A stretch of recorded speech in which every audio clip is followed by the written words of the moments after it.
Mr. Zuckerberg, in his written testimony, made the claim that Facebook is an American company with American values. Do any of the rest of you take a different view? That is to say that your companies don't embrace American values. It's great to see that none of you do. Mr. Pichai, I'm worried about Google's market power, how it concentrates that power, and then ultimately how it wields it. Project Maven was a collaboration between Google and the Department of Defense that Google pulled out of, citing ethical concerns, and you made the decision to pull out of that joint venture following receipt of a letter from thousands of your employees saying that Google should not be in the business of war. My question, Mr. Pichai, is did you weigh the input from your employees when making the decision to abandon that project with the United States military? Congressman, thanks for your concern. As I said earlier, we're deeply committed to supporting the military and the U.S. government. We have undertaken several projects since then. We do take our employees' input into account, but it's one input. We make decisions based on a variety of factors. As a company, we were new in the cloud space at that time. Since then, thank you.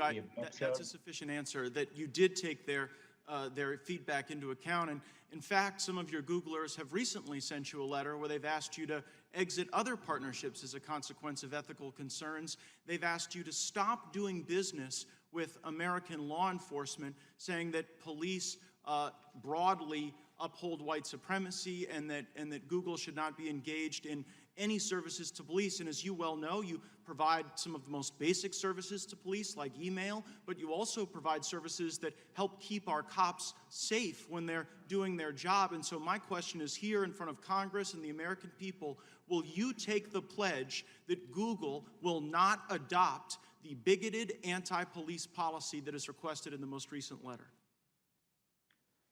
Congressman, we have a long track record of working with law enforcement when it is supported by due process and the law.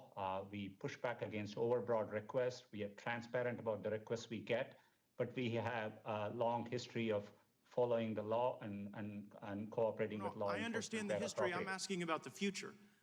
To the law enforcement that are watching today, can they rest assured that under your leadership, Google will not adopt these bigoted anti-police policies?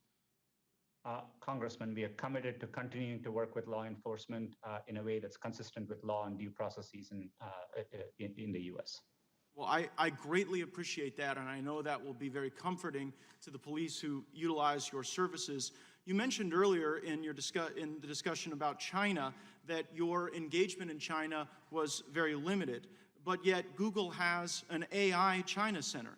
The Chinese Academy of Sciences has published a paper saying that enhanced the targeting capabilities of China's J-20 fighter aircraft. You collaborate with Chinese universities that take millions upon millions of dollars from the Chinese military. Matter of fact, one of your Googlers, Fifi Li, while under your employ, was cited in Chinese state media saying, "China is like a sleeping giant. When she wakes, she will tremble the world."